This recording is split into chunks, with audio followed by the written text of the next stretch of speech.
Kita akan melanjutkan pembahasan dari Injil Markus. Mari kita membaca Markus pasal yang keempat. Kita membaca Markus 4 ayat yang ke-26 sampai 29.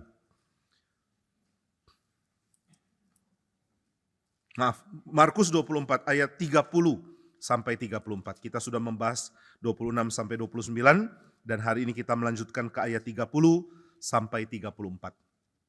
Saya akan membacakan Markus 4 ayat 30 sampai 34 bagi kita semua. Katanya lagi, dengan apa hendak kita membandingkan kerajaan Allah itu? Atau dengan perumpamaan manakah hendaknya kita menggambarkannya? Hal kerajaan itu seumpama biji sesawi yang ditaburkan di tanah. Memang biji itu yang paling kecil daripada segala jenis benih yang ada di bumi. Tetapi apabila ia ditaburkan, ia tumbuh dan menjadi lebih besar dari segala pohon yang lain dan mengeluarkan cabang-cabang yang besar, sehingga burung-burung di udara dapat bersarang dalam naungannya. Dalam banyak perumpamaan yang semacam itu, ia memberitakan firman kepada mereka sesuai dengan pengertian mereka. Dan tanpa perumpamaan ia tidak berkata-kata kepada mereka.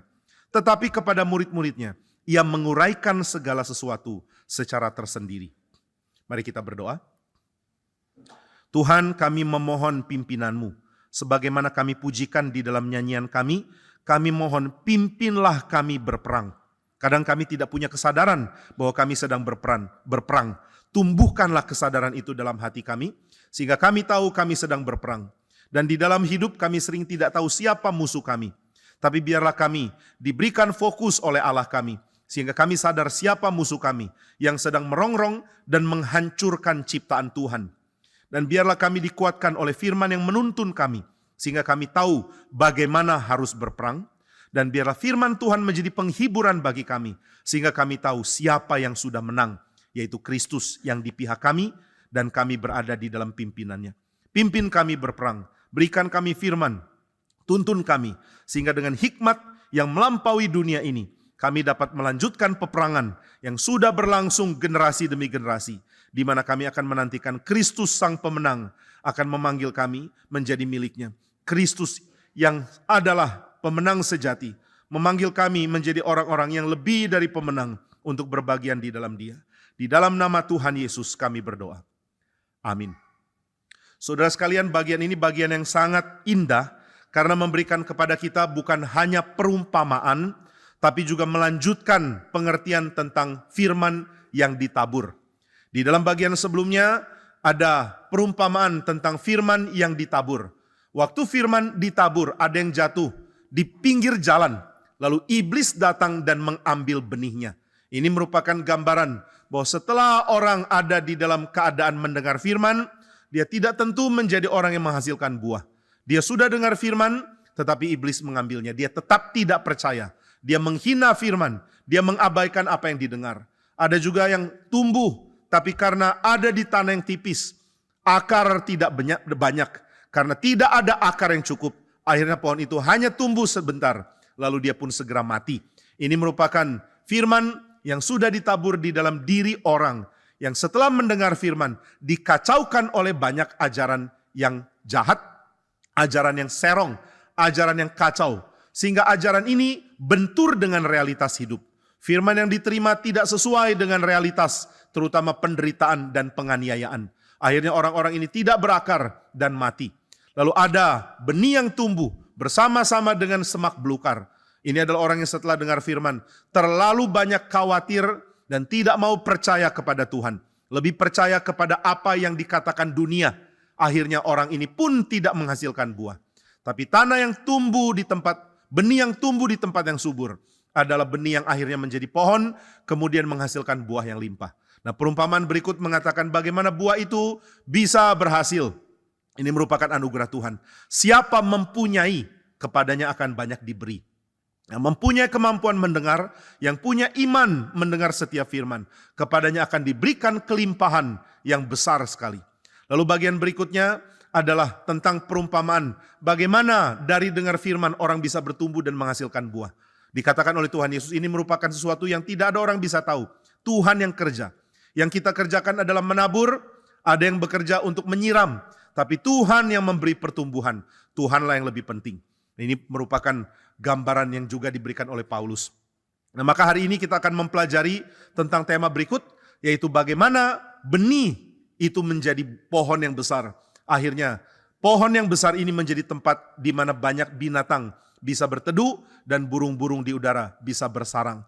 Pohon ini di mana pohon tumbuh menjadi besar, menjadi tempat binatang-binatang berteduh dan bersarang. Ini merupakan gambaran dari kitab Daniel. Di dalam Daniel pasal yang keempat ada gambaran tentang hal ini. Saya membacakan di dalam pasal yang keempat. Saya baca dulu ayat yang keempat. Dikatakan, aku Nebukadnezar, ini Daniel 4 ayat 4. Aku Nebukadnezar, diam dalam rumahku dengan tenang dan hidup dengan senang dalam istanaku. Dia mengatakan, saya hidup, diam dalam tenang, hidup dengan senang. Nah, ini gambaran yang diberikan Nebukadnezar. Lalu dia mimpi. Apa yang dia mimpikan? Dia memimpikan ada pohon yang bertumbuh besar. Ayat yang ke-10. Adapun penglihatan yang kudapat di tempat tidurku itu demikian. Di tengah-tengah bumi ada sebatang pohon yang sangat tinggi. Pohon itu bertambah besar dan kuat, tingginya sampai ke langit dan dapat dilihat sampai ke ujung seluruh bumi. Daun-daunnya indah, buahnya berlimpah-limpah. Padanya ada makanan bagi semua yang hidup. Di bawahnya binatang-binatang di padang mencari tempat bernaung. Dan di dahan-dahannya bersarang burung-burung di udara. Dan segala makhluk mendapatkan makanan daripadanya. Nah, saudara, ini gambaran tentang pohon yang dilihat Nebukadnezar. Tapi kemudian ada suara di sorga mengatakan, tebanglah pohon ini. Tapi biarkan tunggulnya tetap ada, supaya dari tunggul itu bisa muncul pohon yang baru. Supaya ada hati manusia diberikan kepadanya. Ini gambaran tentang Nebukadnezar yang sudah membangun Babel menjadi kerajaan seperti pohon yang besar, tapi kemudian dia dihantam menjadi seperti binatang. Nah, saudara, ini gambaran selain mencerminkan apa yang dikatakan Yesus di dalam Markus 4, juga menggambarkan kisah kejadian. Nah, saudara, kitab Daniel sulit ditafsirkan kecuali kita memahami panggilan manusia di hadapan Tuhan di dalam kitab Kejadian. Kenapa Tuhan panggil manusia? Untuk menaklukkan binatang salah satunya. Manusia beranak cucu, memenuhi bumi dan menaklukkan itu. Dan Tuhan mengatakan kepada manusia, berkuasalah atas segala binatang. Nah, saudara, di dalam kitab Daniel dikatakan binatang-binatang berkuasa. Binatang-binatang terus berkuasa sampai muncul seorang yang seperti anak manusia. Menerima tahta dari yang lanjut usianya, yang duduk di tahta di sorga. Nah, ini gambaran Daniel. Maka saudara sekalian, Nebukadnezar adalah wakil manusia harusnya. Dan dia menjadi seperti pohon yang memberi naungan bagi binatang-binatang. Inilah maksudnya menaklukkan. Di dalam gambaran kitab suci, kata menaklukkan sering disalahpahami. Manusia menaklukkan alam, berarti manusia mengeksploitasi alam. Itu pembacaan modern. Itu bukan pembacaan yang setia kepada kitab suci. Menaklukkan alam itu artinya apa? Menaklukkan itu artinya mempersembahkan bagi raja. Itu menaklukkan.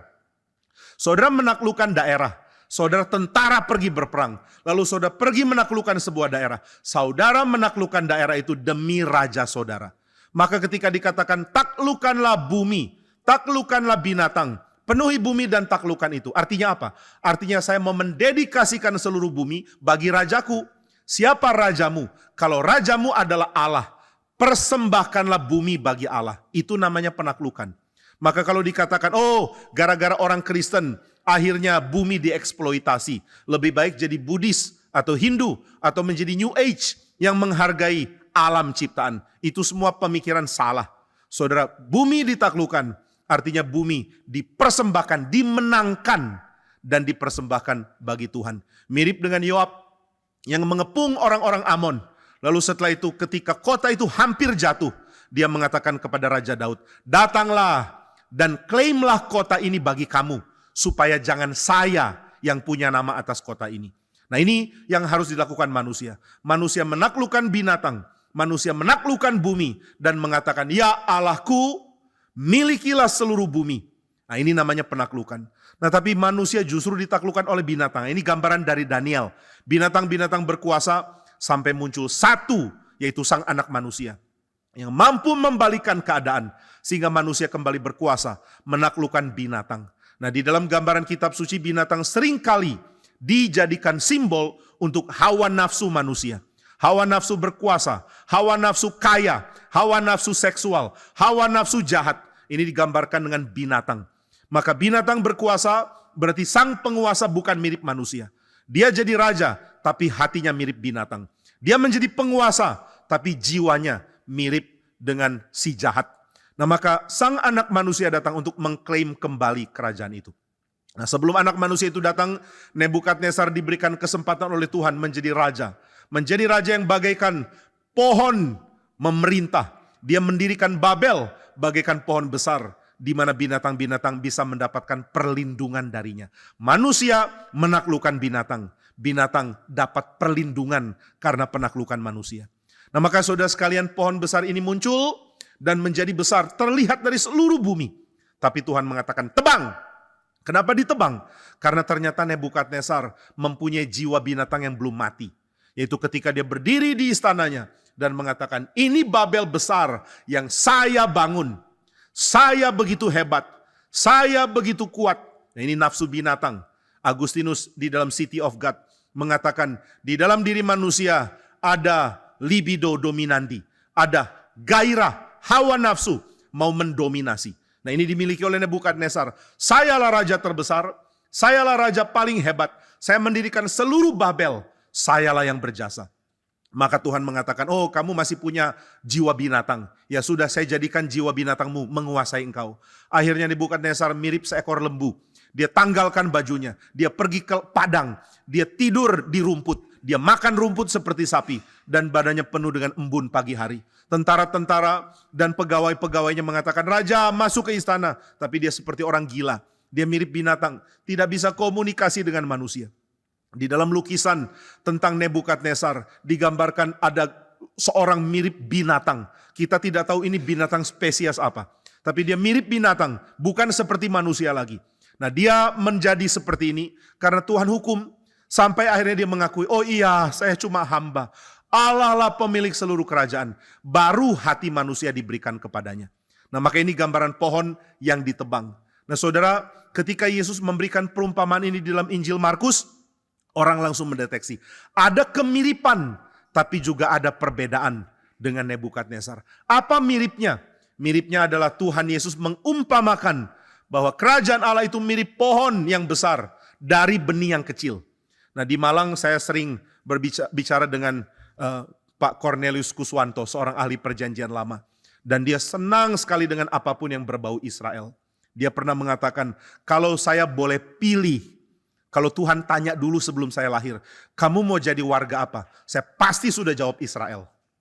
Lalu kalau ditanya, kamu melahir di abad keberapa? Saya pasti sudah jawab di zaman PL. Lalu saya pernah bercanda kepada beliau mengatakan, wah jangan-jangan dikasih di zaman PL, lalu Bapak ikut jadi penyembah berhala bagaimana? Wah saya doa dulu dong sebelum lahir. Saya doa, tolong berikan saya jadi warga Israel di zaman perjanjian lama, tapi berikan hati yang mau taat sama Tuhan. Wah kalau boleh minta itu sih, enak sekali ya. Kalau dikasih opsi-opsi. Mau lahir di mana? Mau di zaman apa? Mau hati seperti apa? Mau nasib bagaimana? Mau jadi raja atau rakyat biasa? Wah kalau ada isian seperti itu gampang kita isi. Atau mungkin waktu itu di surga memang ada isiannya. Sayangnya kita kurang teliti, isi sembarangan. Akhirnya jadinya yang sekarang ini. Nah saudara sekalian, kalau boleh pilih dia bilang, saya mau jadi orang Israel karena saya cinta sekali budaya Israel di dalam kitab suci. Nah dia sering tumbuhkan pohon-pohon yang dia baca di dalam Alkitab, termasuk pohon ara. Nah dia juga mempunyai biji sesawi yang dia taruh di dalam sebuah plastik. Waktu dia kasih saya lihat, saya sadar ini biji kecil bukan main. Saudara kalau ada kertas, saudara tusuk pakai jarum, tapi jangan terlalu dalam. Tusuk sedikit saja pakai ujung jarum. Kira-kira sebesar itulah biji sesawi. Luar biasa kecil.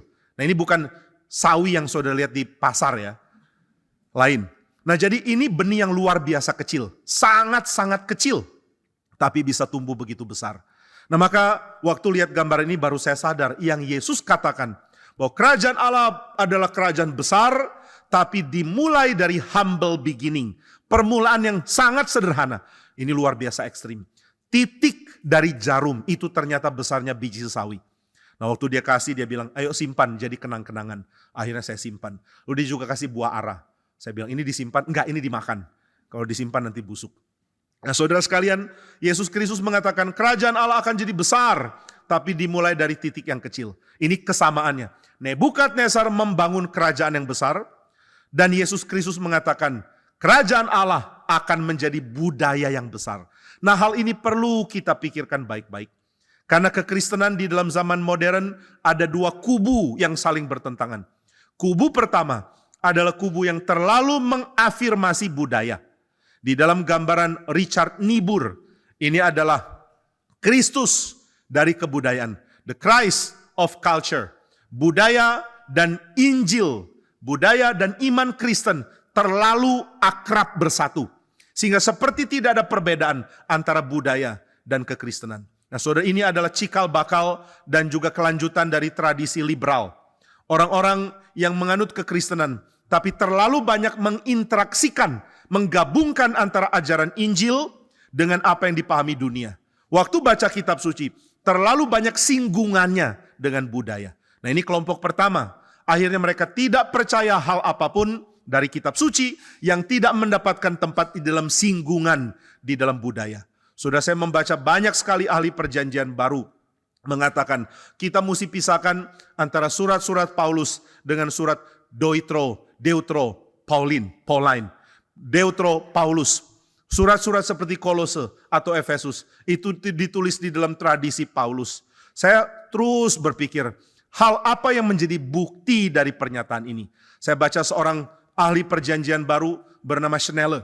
Dia terus tulis bahwa kita mesti tidak terlalu curiga. Kalau ada orang tulis pakai nama orang lain, jangan langsung dianggap ini bohong. Dia terus tulis seperti itu. Tapi argumen yang diberikan untuk mengatakan ini bukan Paulus minim sekali.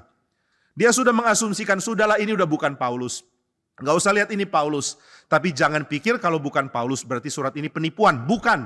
Saya tidak merasa kalau ada orang pakai nama Paulus ini penipuan. Tetapi saya cuma merasa bahwa itu bukan gaya dari perjanjian baru. Banyak sekali penulis-penulis pseudo. Penulis-penulis yang pakai nama yang lain yang memang sudah tidak ada. Di dalam tradisi Yahudi maupun di dalam tradisi Kristen, ini hal yang biasa. Ada seorang yang menulis pakai nama Daniel, padahal Daniel sudah mati, lalu ditulis ini sebagai surat dari pseudo Daniel. Ada yang pakai nama-nama tokoh di dalam perjanjian lama seperti Henok. Henok sudah lama mati, masa dia baru tulis surat di dalam zaman pembuangan. Tapi ini disengaja untuk membuat orang mulai berpikir, kalau Henok tulis buku, kira-kira seperti inilah isinya. Nah itu yang kira-kira mau dipahami. Tapi kalau kita lihat surat Paulus, keintimannya terlalu besar untuk surat-surat ini dijadikan surat pseudo-Pauline. Nah maka saya terus cari adakah penulis perjanjian baru yang tentu di dalam tradisi reform ada banyak. Tapi adakah orang yang bukan reform, yang pikirannya sangat diakui di mana-mana, tetapi yang mengakui seluruh surat Paulus sebagai Paulus. Ternyata saya menemukan cukup banyak. Salah satunya itu N.T. Wright. Nah kita mungkin sangat tidak setuju dengan kritiknya terhadap Calvin. Karena dia mengatakan bagi Calvin kebenaran itu adalah seperti uap yang disedot oleh manusia dalam iman. Itu Calvin gak pernah ngomong begitu. Nah kalau kita pelajari Calvin, lalu kita bandingkan dengan apa yang N.T. Wright katakan tentang Calvin, kita harus memaklumi. N.T. Wright bukan seorang historical theologian. Dia bukan ahli sejarah gereja. Dia bukan studi Calvin, dia ahli perjanjian baru. Jadi dia salah-salah ngerti Calvin, kita ampuni. Nah jadi kita sudah memaafkan dia meskipun dia belum minta maaf. Tapi pikiran-pikiran dia tentang perjanjian baru sangat mewakili apa yang kita percaya di dalam gerakan reform Injili. Meskipun beberapa doktrin beda. Tapi pendirian dia seluruh surat Paulus yang tulis. Ini kesederhanaan yang saya pikir sangat penting. Di tengah-tengah hantaman ahli perjanjian baru yang sudah meninggalkan prinsip ini. Saya ingin sekali tanya, jika engkau mengatakan ini bukan Paulus, alasannya apa? Alasan paling besar adalah kristologi. Higher Christology, bukan kristologi yang dipahami Paulus. Saya nggak ngerti, kenapa orang bisa tulis dengan cara yang beda, lalu dianggap ini dua penulis yang berbeda. Waktu Paulus tulis surat kepada Korintus, waktu dia tulis surat kepada Galatia, hantamannya lebih banyak kepada Judaisme. Sedangkan waktu Paulus tulis surat kepada Kolose, waktu dia tulis surat kepada Efesus, hantamannya lebih banyak kepada tradisi protognostik yang makin besar. Sehingga kristologi yang dia tuangkan di situ adalah kristologi yang lebih menekankan aspek ilahi dari Kristus. Sedangkan di dalam tradisi sebelumnya, waktu dia menulis Galatia, waktu dia menulis Korintus. Yang ditekankan adalah Kristus milik perjanjian lama. Kristus penggenap Taurat. Nah, waktu dia membagikan Kristus penggenap Taurat, dengan membagikan Kristus dari sorga datang, Kristus adalah yang lebih tepat, bukan ajaran protognostik. Ini tentu akan ada beda dalam penanganan. Saya nggak ngerti kenapa perbedaan ini harus membuat orang meninggalkan penulisan bahwa ini dari Paulus. Paulus tulis surat dengan intim sekali. Saya menderita bagi kamu. Saya sulit menerima kalau ini bukan Paulus. Ada sekelompok orang murid Paulus mengatakan kami pakai nama Paulus ya untuk mengenang ajaran Paulus. Ini sulit sekali dipercaya. Nah, tapi banyak orang sulit untuk memikirkan hal yang temanya sangat sederhana seperti ini. Nah, maka saudara sekalian, di dalam seluruh kitab suci, kita melihat Tuhan menyatakan diri. Tuhan memberikan firman, Tuhan memberikan dirinya, diketahui oleh manusia. Dan para penulis kitab suci, dengan kesetiaan dari pimpinan Roh Kudus, memberikan kepada kita pengertian tentang siapa Tuhan. Tuhan mau berbicara kepada kita. Nah, waktu kita menikmati pemberian berita dari kitab suci, kita menjadi sadar, kitab suci sangat banyak memberikan interaksi dengan budaya, tapi sangat banyak memberikan kritik budaya. Nah, maka kalau kita pikir, oh, tulisan-tulisan Efesus, Kolose ini bukan Paulus, karena orang dunia banyak lakukan itu. Karena di dalam sejarah banyak lakukan itu. Sejarah banyak lakukan itu, bukan berarti Paulus atau murid-muridnya lakukan hal yang sama. Nah, maka saudara sekalian, di dalam gambaran dari sejarah Kristen, ada kelompok yang terlalu menekankan budaya. Budaya berbicara lebih keras daripada Injil. Tapi ada ekstrim lain, yaitu Injil tidak ada kaitan dengan budaya. Baik Kristus maupun kebudayaan berjalan paradoks. Tidak saling connect, tidak saling sambung. Kristus bertentangan dengan kebudayaan. Christ against culture.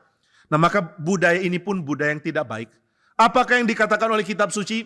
Kitab suci menggambarkan tentang Tuhan yang tidak boleh disamakan dengan budaya. Pokoknya Tuhan dan kebudayaan itu beda. Tapi saudara, orang-orang seperti ini kalau memahami Injil, akhirnya memahami Injil yang sifatnya eskapis, otherworldly, lari. Apa itu Injil? Injil bukan dunia. Dan kalau kita percaya Injil, kita tidak perlu dunia. Nah, ini ekstrim sebaliknya. Ekstrim yang satu, Injil dan budaya tidak ada beda. Ekstrim yang lain, Injil dan budaya tidak penting, hanya Injil yang kita pegang. Nah, orang-orang seperti ini akan mulai bertanya, kalau kita percaya kepada Tuhan, masih perlukah obat? Kalau kita percaya kepada Tuhan, masih perlukah ilmu psikiatri? Kalau kita percaya kepada Tuhan, masih perlukah ilmu jiwa? Enggak perlu, kita hanya perlu Alkitab. Nah, ini pikiran yang salah. Saudara sekalian, kalau kita pisahkan antara Injil dan budaya, maka kita akan mengalami kesulitan yang sangat besar membaca Alkitab. Apa yang jadi sulit di dalam Alkitab? Salah satu yang jadi sulit di dalam kitab suci adalah Injil ternyata berkait dengan kebudayaan. Nah, saudara, di dalam ayat yang kita baca, dikatakan kerajaan Allah tumbuh seperti pohon yang akhirnya menjadi tempat bersarang burung-burung di udara. Artinya apa ya? Artinya adalah Injil membentuk kebudayaan. Sama seperti Nebukadnezar membentuk kebudayaan. Injil membentuk kebudayaan. Sama seperti Nebukadnezar membentuk kebudayaan. Nah, budaya terbentuk karena Nebukadnezar berjuang. Dia berperang. Saya merasa agak sedikit pelan dan redup. Kalau ini salah ya nggak apa-apa, tapi mohon ada yang pantau. Nah, saudara sekalian, Injil membentuk kebudayaan. Sama seperti Nebukadnezar juga membentuk kebudayaan. Nebukadnezar menyerang Asyur, lalu mengalahkannya. Nebukadnezar menaklukkan bangsa-bangsa. Nebukadnezar menghancurkan kerajaan-kerajaan. Lalu dia ambil orang-orang paling pintar. Dia ingin membangun budaya Babel menjadi budaya paling dominan dan paling utama di seluruh bumi. Berarti dia pembangun kebudayaan. Dia melakukan culture making. Dia membangun kota. Dia membangun kerajaan. Dia membangun tempat hidup bagi manusia. Nah, saudara, apakah Injil bertentangan dengan ini? Tidak. Injil pun akhirnya membentuk pohon yang besar. Demikian dikatakan di dalam perumpamaan Tuhan Yesus. Injil akhirnya menjadi besar. Berita firman menjadi besar. Kerajaan Allah yang dimulai dari berita Injil akhirnya tumbuh menjadi pohon yang besar. Lalu ini gambarannya mirip dengan Nebukadnezar. Jadi Injil menghasilkan kebudayaan? Iya. Injil menghasilkan kebudayaan. Sama seperti Nebukadnezar, Injil membangun kota-kota. Apakah ada kota yang didedikasikan khusus untuk Injil? Mana ada kota namanya Matius, Markus, Lukas, Yohanes? Kalaupun ada, mungkin bukan kota penting karena tidak banyak orang yang tahu. Apakah ada kota didedikasikan untuk Injil? Bukan. Yang dimaksudkan Injil membentuk kebudayaan. Bukan dengan cara Injil seperti Nebukadnezar. Dengan berita Injil, kerajaan Allah datang. Lalu orang Kristen mulai perang, menaklukkan kota-kota dan mengklaim kota itu bagi Kristus. Bukan itu. Saudara, kota Tangerang, atau dimanapun saudara berasal. Karawaci itu Tangerang kan ya? Oke, Tangerang, maaf saya Dwi warga negara, Sunter dan Karawaci. Nah saudara sekalian, kalau kita mengatakan saya mau budaya Injil ada di Tangerang, caranya bagaimana? Apakah dengan menaklukkan kota ini, lalu pilih wali kota Kristen? Bukan itu. Caranya lain. Nah, Nebukadnezar punya cara beda dengan kerajaan Allah. Nebukadnezar punya cara perang, taklukan, lalu paksakan. Hal yang sama dilakukan setelah Babel muncul Persia. Persia punya bijaksana lain dari Babel. Kalau Babel setelah menaklukkan, dia tarik semua daerah taklukannya untuk membangun Babel. Menjadi sangat bersifat sentripetal. Tarik semua ke tengah. Mari bangun kota Babel yang besar. Ada orang pintar di Yehuda, tarik ke sini.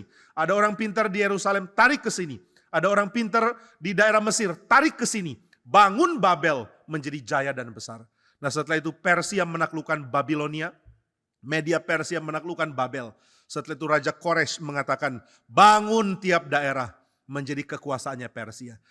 Persia adalah kerajaan pertama, kekaisaran pertama yang berniat menguasai seluruh tempat dengan menyebar. Ini unik sekali ya. Babel dari awal maunya bersatu. Bikin menara, jangan pergi kemana-mana. Waktu Nebukadnezar jadi besar, ayo balik ke Babel. Semua datang ke sini, jangan pergi kemana-mana.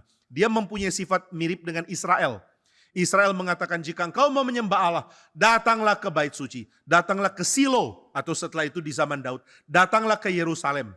Mari beribadah bersama-sama. Mari kumpul di tempat ini. Babel seperti itu. Mari bikin menara. Mari tidak memenuhi bumi.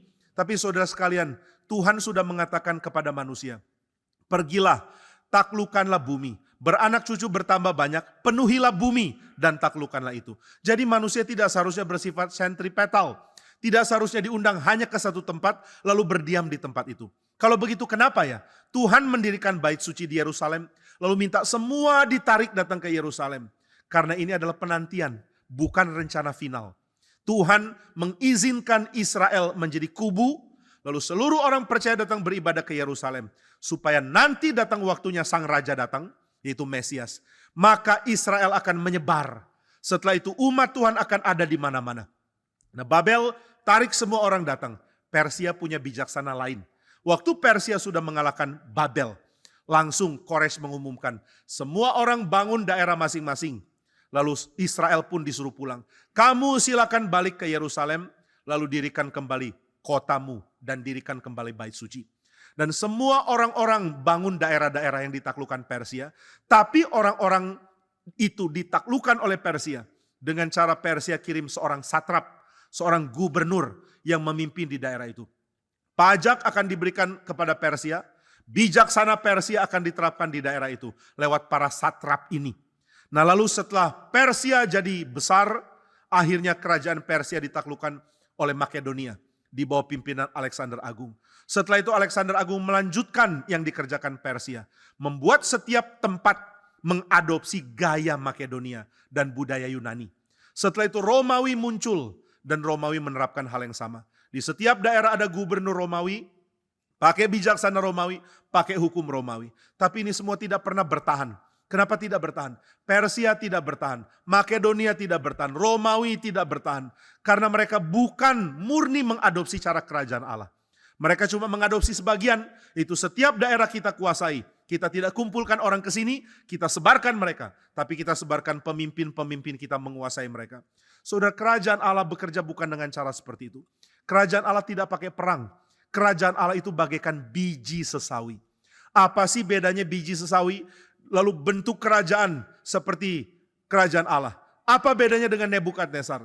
Bedanya adalah Nebukadnezar memakai perjuangan tentara, pakai perang, pakai kekuatan. Sedangkan perumpamaan Tuhan Yesus menggambarkan kerajaan Allah dimulai dari humble beginning, dari biji sesawi, dari hal yang sangat kecil. Dan hal kecil ini kalau kita telusuri di dalam Injil, ternyata tidak berkait dengan hal yang lain, tapi berkait dengan orang-orang yang menjadi wakil dari kerajaan itu. Siapakah yang akan mewakili Allah mendirikan kerajaannya? Orang-orang yang bagaikan biji sesawi. Biji sesawi yang begitu kecil, biji sesawi yang seperti iman dari orang-orang yang mengikuti Kristus dan menjadi penyebar dari kerajaannya. Ini orang-orang rendah semua, orang-orang kecil, orang-orang yang seperti benih yang sangat kecil ini. Tapi ada hal yang lain yang kita bisa lihat di dalam Injil Yohanes. Benih dari biji sesawi bukan hanya kecil, tapi benih ini juga harus dipendam. Nah maka saudara sekalian, benih gandum supaya tumbuh gandum harus dipendam. Benih apapun harus dimasukkan ke dalam keadaan seperti mati. Nah maka saudara, kerajaan Allah bukan cuma dimulai dari posisi yang sangat sederhana. Kerajaan Allah juga bahkan dimulai dari kematian. Mati. Kerajaan ini bukan dimulai dari kekuatan, tapi dari kelemahan yang sangat ekstrim. Dari kelemahan yang begitu rendah. Nah inilah yang membuat kita belajar untuk beriman. Jika Tuhan mau mendirikan kerajaannya, seperti apakah kerajaan itu akan didirikan? Apa bedanya dengan kerajaan dunia? Saudara, saya ingin tekankan satu hal. Di dalam kerajaan Nebukadnezar, kerajaan ini dimulai dari kekuatan bersenjata, dan setelah itu dilanjutkan dengan hidup yang tenang dan berdiam dengan senang. Berdiam dengan tenang dan hidup dengan senang. Ini di dalam Daniel pasal yang keempat, ayat yang keempat. Aku Nebukadnezar berdiam dengan tenang dan hidup dengan senang di rumahku, di istanaku. Kenapa kerajaan Babel dibangun?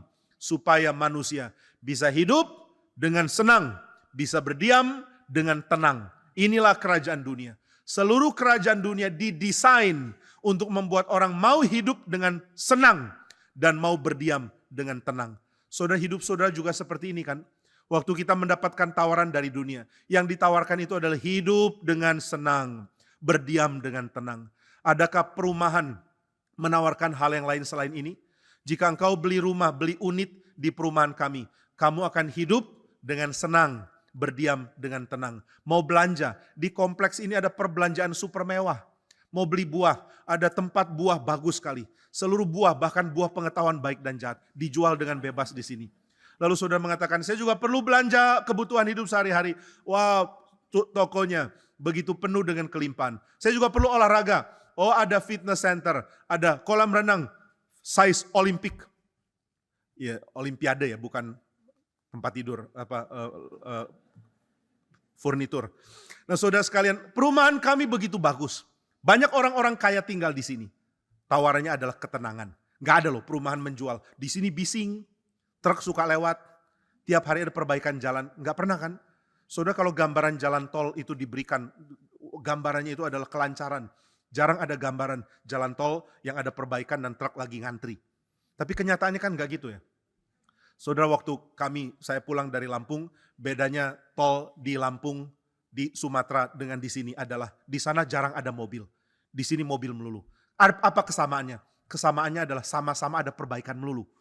Saya nggak ngerti loh, tol itu identik dengan perbaikannya. Kalau kita lihat macet cuma dua kemungkinan.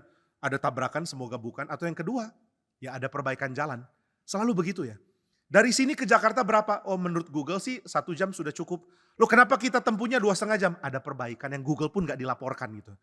Google nggak tahu, oh ada perbaikannya. Sorry, gue nggak diupdate. Saking cepatnya perbaikan. Google pun kalah. Nah saudara sekalian, di mana-mana perbaikan. Tapi mana ada ya tawaran seperti ini. Mari tinggal di daerah kami, karena macetnya luar biasa. Mari beli perumahan kami, karena kira-kira radius 10 km ada 8 pabrik. Yang asapnya akan mengotori paru-parumu, dan kau akan mulai sakit batuk-batuk. Tinggallah di daerah kami. Nggak ada. Tawarannya selalu adalah diam dengan tenang, hidup dengan senang. Mari bangun Indonesia supaya apa? Supaya ada diam dengan tenang, hidup dengan senang. Mari bangun rumah supaya apa? Supaya kamu hidup dengan senang, diam dengan tenang. Ayo kita menabung supaya apa? Supaya masa depan kita bisa hidup dengan senang, diam dengan tenang. Ada beberapa orang mengatakan, saya sudah keliling ikut Pak Tong pergi Kapin. Ada 2 tujuan. Yang pertama adalah mau lihat bagaimana pekerjaan Tuhan. Yang kedua adalah mau lihat di mana tempat tenang untuk masa tua. Kalau mau pensiun di mana ya? Tempat yang seger, yang baik, tapi juga nggak terlalu pedalaman amat. Jadi ternyata orang-orang sudah mempersiapkan masa tua. Harap apa di masa tua? Harap bisa ada diam dengan tenang, hidup dengan senang. Ini kayaknya kan permintaan sederhana. Masa sih salah? Apa sih salahnya? Saya mau hidup dengan tenang, hidup dengan senang, berdiam dengan tenang. Nothing wrong. Siapa yang nggak mau ketenangan? Siapa yang nggak mau senang? Adakah orang yang sengaja merancangkan hidupnya penuh dengan kekacauan? Enggak ada. Enggak ada orang lakukan itu. Kalau begitu apa salahnya? Salahnya adalah moto hidup dengan senang, diam dengan tenang. Ini tidak realistis. Kalau saudara mengatakan, realistis dong Pak. Yang penting kita pilih tempat yang bagus. Yang penting kita kerja keras supaya uangnya cukup. Saudara sudah kerja keras, sudah kumpulkan uang, ternyata terjadi inflasi. Saya heran ya, dulu dengan uang segini bisa beli segini, sekarang nggak bisa. Sekarang harga-harga naik luar biasa. Nah maka saudara mengatakan, yang penting tabung, yang penting kerja keras. Setelah itu pikir mau tinggal di mana. Oke, apakah itu bisa terjadi? Hidup dengan senang, diam dengan tenang. Saudara mengatakan, saya mau di usia tua bisa hidup dengan senang, diam dengan tenang. Waktu masih muda nggak bisa, kan harus kerja, mengejar karir. Umur 20 mesti kuliah, umur 17 mesti di ospek. Umur 25 mesti kejar karir, umur 35 mesti bangun keluarga, umur 45 mesti berjuang mempertahankan pekerjaan, umur 65 nah pensiun. Setelah pensiun boleh dong hidup dengan senang, diam dengan tenang. Boleh-boleh aja, tapi apakah situasi dan hal yang alami mengizinkan? Ternyata tidak. Saudara, pergumulan banyak sekali. Paman saya mengatakan waktu masih muda punya kemampuan beli apapun bisa dimakan, tapi nggak ada uang. Maksudnya punya kemampuan makan apapun, tapi nggak ada uang. Makan rendang boleh, gorengan nggak apa-apa. Makan sate kambing no problem, tapi nggak ada duitnya. Begitu udah ada uang, dokter bilang nggak boleh kambing, nggak boleh gorengan, nggak boleh garam, nggak boleh ini, nggak boleh itu. Lalu ngapain saya cari uang? Kalau begitu ya cuma makan rebusan kangkung sama telur rebus. Itu nggak perlu uang terlalu banyak lah. Nah jadi paman saya mengatakan dulu kerja keras supaya punya uang, supaya bisa makan apa aja. Setelah uangnya sudah ada, bisa makan apa aja. Ada setan kedua, namanya dokter. Maaf para dokter ya. Om saya yang bilang, bukan saya. Yang mengatakan, dilarang ini, dilarang ini, dilarang ini. Waduh, kalau gitu apa yang bisa saya nikmati? Sudah orang sudah tua, sudah dapat tempat yang tenang, mau hidup dengan senang. Mulai digerogoti penyakit, mulai tidak bisa jalan jauh.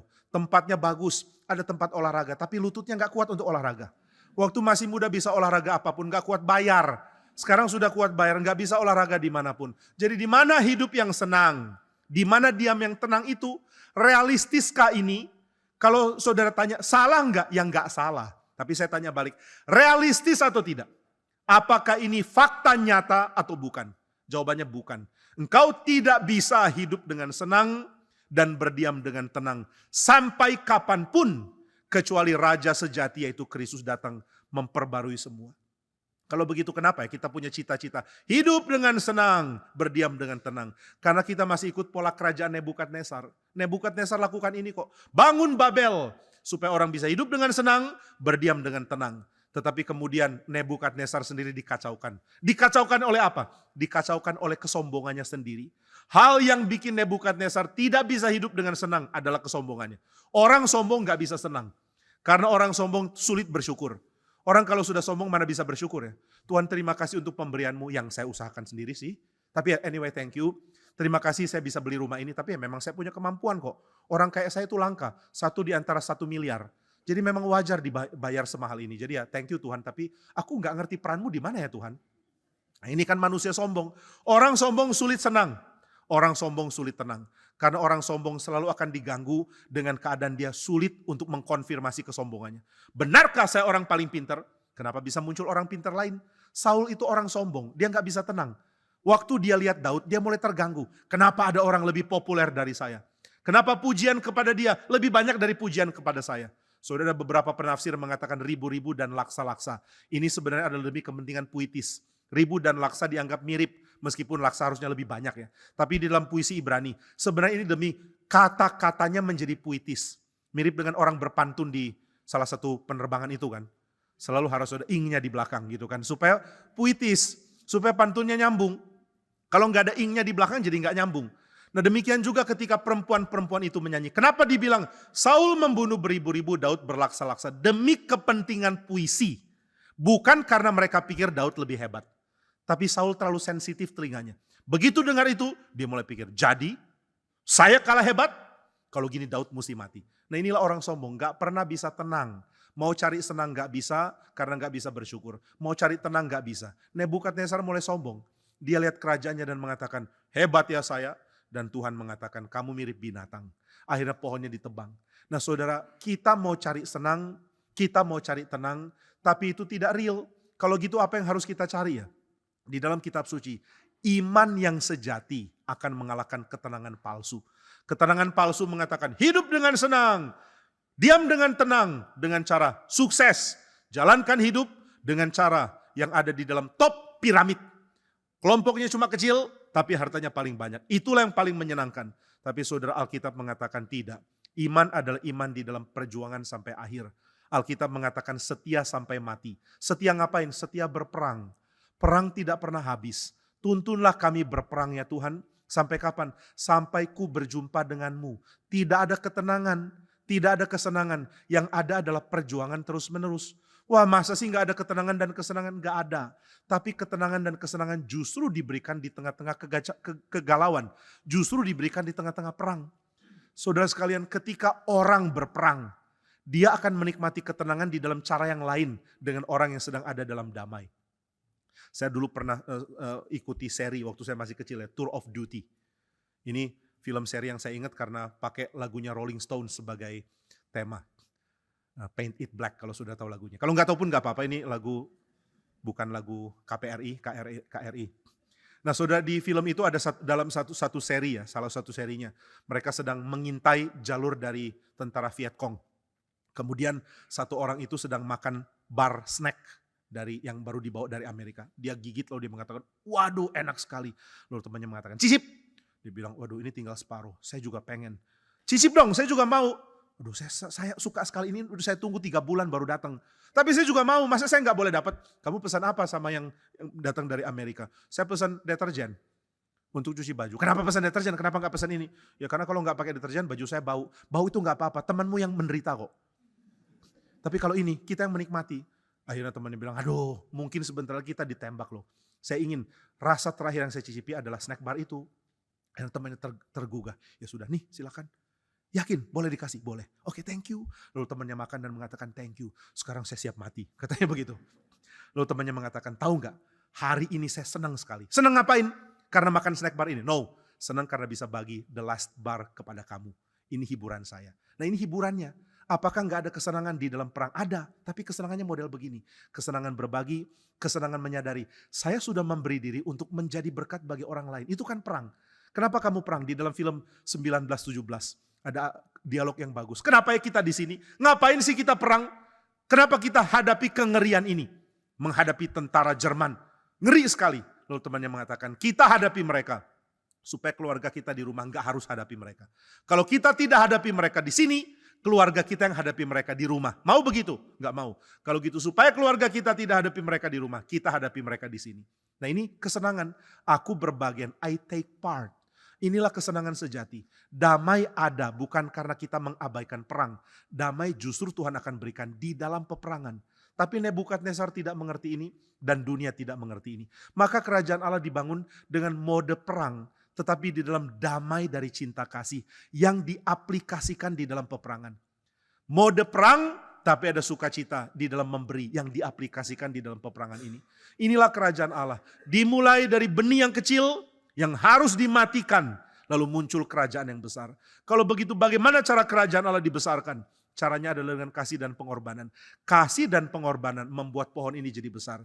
Nebukadnezar berperang bikin pohon jadi besar. Tapi Kristus mati membuat pohon yang jadi besar. Apa bedanya dua pohon ini? Yang pertama harus ditebang dulu oleh Tuhan. Tuhan tebang Nebukadnezar menjadi hancur.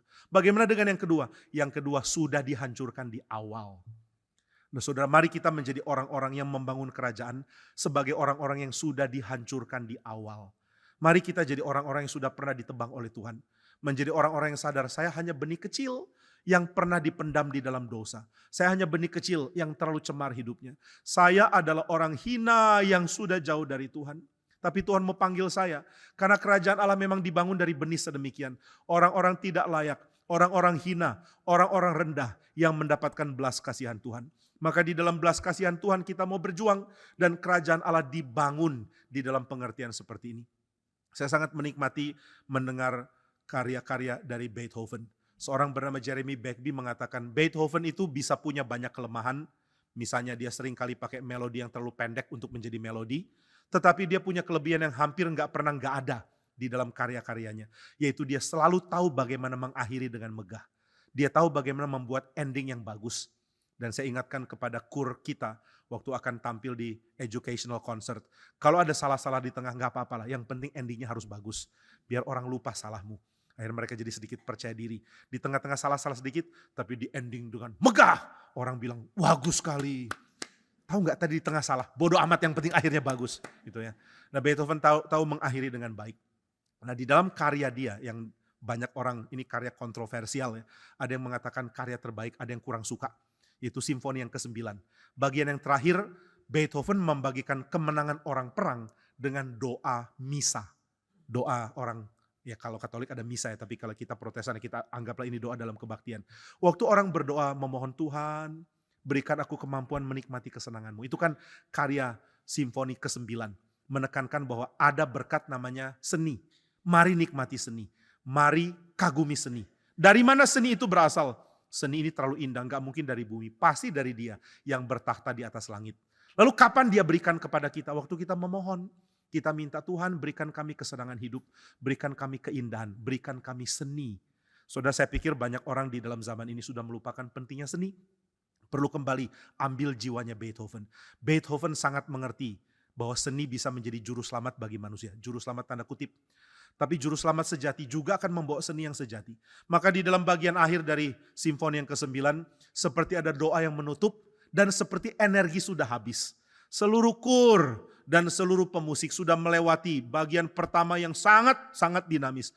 Bagian kedua dan bagian ketiga yang sangat melelahkan. Sudah bagian ketiga itu harusnya menjadi slow movement, tapi dimainkan dengan tempo yang cukup cepat. Kemarin ketika Pak Stephen Tong kondak, saya sangat senang interpretasi Pak Tong di movement ketiga.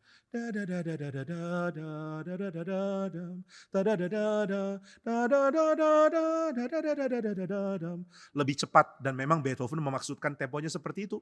Kebanyakan konduktor, terutama yang tahun 80-an, main lambat bukan main. Tahun 80 adalah tahun yang buruk bagi musik klasik karena hampir semua interpreternya lambat. Bahkan simfoni 5 pun lambat. Tam tam tam tam. Tam tam tam. Morok gitu ya. Nah, Pak Tong tafsirkan lebih cepat. Lalu terakhir tam tadam seperti nggak ada istirahat. Lelah sekali loh. Ikuti bagian pertama, bagian kedua, bagian ketiga lelah. Lalu bagian keempat lebih capek lagi. Akhirnya seperti semua pemusik sudah kelelahan, masuk di dalam mode doa. Panjatkan doa. Lalu seperti doa, Tuhan mohon berikan kesenangan, mohon berikan ketenangan, mohon berikan keindahan, mohon berikan seni. Supaya kami tidak hidup di dalam kekacauan, keangkuhan, kerusakan, perang, dan lain-lain. Lalu seperti doa sudah lelah, selesai, tiba-tiba tam, belum selesai. Ternyata ada ending yang megah lagi. Nah, ini musik seperti memberikan satu strum baru kalau baterai kita mulai habis. Nah, saudara sekalian, perang melelahkan, tapi di tengah-tengah ada doa. Dan setelah doa Tuhan akan memberikan kekuatan baru. Inilah senangnya orang Kristen. Inilah damainya orang Kristen di dalam kehidupan. Tuhan tidak pernah janji ada daerah yang tolnya tidak ada perbaikan. Mungkin nanti setelah Kristus datang gak ada perbaikan tol lagi.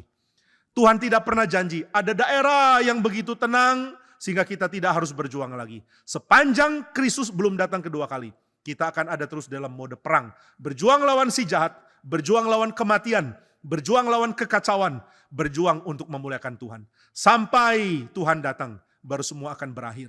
Tapi sebelum Tuhan datang, adakah damai? Ada. Adakah kesenangan? Ada. Justru di saat kita dengan setia ikut Tuhan. Bagaimana ikut Tuhan? Peliharalah firman yang Tuhan tanamkan di hatimu. Jadilah orang yang mampu mendengar.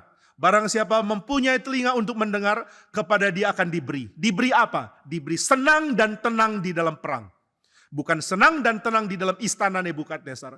Maukah engkau punya senang dan tenang di dalam perang? Kalau engkau mau senang dan tenang di dalam perang, dengarlah baik-baik. Dengarlah firman dan bertobatlah. Dengarlah firman dan ikut dia. Maka perumpamaan pertama mengingatkan ada 4 jenis tanah. 4 jenis orang yang dengar. Ada yang setelah dengar iblis datang menghancurkan. Sehingga apa yang didengar dikacaukan oleh setan. Ada yang kedua, setelah dengar firman Mereka menjadi sangat-sangat senang, tapi bertumbuh cuma sebentar. Begitu ada tawaran penganiayaan, ancaman penganiayaan, mereka lupa firman. Ada yang ketiga, setelah dengar firman senang, tapi setelah itu prinsip dunia tetap lebih kuat. Tapi ada yang keempat, setelah dengar firman disimpan dan dijalankan. Akhirnya orang ini berbuah, ada yang 30 kali lipat, ada yang 60 kali lipat, ada yang 100 kali lipat. Maka milikilah telinga untuk mendengar. Barang siapa memiliki, dia akan diberi sebuah takaran yang akan digoncang sampai jatuh keluar. Siapa yang memiliki, dia akan diberi. Lalu bagaimana kita tahu setelah dengar firman akan ada perubahan? Biar Tuhan yang memberikan perubahan di dalam hati. Dan yang terakhir di perumpamaan ini, mari nikmati tumbuhnya firman di dalam hati kita. Ditanamkan dan tumbuh menjadi besar. Kebudayaan Injil akan mulai dibangun, kebudayaan Injil akan mempengaruhi budaya yang sudah ada. Budaya yang dibangun ala Nebukadnezar akan mulai dipengaruhi oleh Injil. Karena orang-orang Kristen mulai menggarami dunia ini dengan cinta kasih, dengan pengorbanan, dengan kesenangan mendapat pengampunan, dan dengan kerinduan untuk memuliakan Tuhan. Akhirnya budaya besar diubah oleh Injil. Kita melihat banyak bangsa-bangsa yang tadinya bangsa barbar, akhirnya menjadi bangsa yang begitu penting. Di dalam tulisan dari Thomas Carlyle tentang orang-orang Goth, tentang orang-orang Frankish, dikatakan bahwa Tuhan memilih kelompok-kelompok yang buruk ini untuk memulai budaya baru yang akhirnya menjadi Eropa yang kita kenal sekarang. Nah, kiranya Tuhan memimpin kita menjadi orang-orang yang dengar firman, menjadi orang yang peka mendengar, diberi anugerah untuk dengar baik-baik, dan diberikan kemampuan untuk berperang, mengubah kebudayaan kita menjadi kebudayaan yang diperkenan Tuhan. Biarlah saudara berjuang di tempat saudara masing-masing, dan biarlah firman yang saudara dengar memberikan kepada saudara kekuatan dan juga kemampuan berjuang. Biarlah di tengah-tengah perang Tuhan memberikan kesenangan dan ketenangan, sehingga kita berperang di dalam ketenangan dan berperang di dalam kesenangan oleh karena Tuhan memimpin. Mari kita berdoa. Bapa di surga, kami tidak mempunyai apapun selain kesadaran bahwa kami adalah orang berdosa. Orang berdosa yang perlu firman, orang berdosa yang perlu pengampunan Tuhan. Dan setelah kami diampuni, kami adalah orang-orang yang sudah diampuni, orang-orang yang disucikan oleh belas kasihan Tuhan yang harus berperang. Tolong kami berperang, tuntun kami, sehingga kami maju di dalam anugerah Tuhan untuk menjalankan kehendak Tuhan. Pimpin kami sehingga di dalam peperangan ini kami menikmati penyertaan Tuhan. Kami menikmati tenda Tuhan. Kami menikmati kesenangan dan damai dan ketenangan dari Tuhan. Tuhan tolonglah kami. Biarlah iman kami adalah iman kepada kerajaan yang sedang Engkau bangun dan bukan ketenangan palsu kepada masyarakat yang dibangun di dalam keadaan seperti Nebukadnezar. Tolong kami mengikuti Kristus dan bukan Nebukadnezar. Tolong kami menikmati Kristus yang berkorban dan bukan pemimpin yang menindas. Kiranya Tuhan tolong kami memperjuangkan kemuliaan Kristus di tengah-tengah budaya kami. Dalam nama Tuhan Yesus kami berdoa. Amin.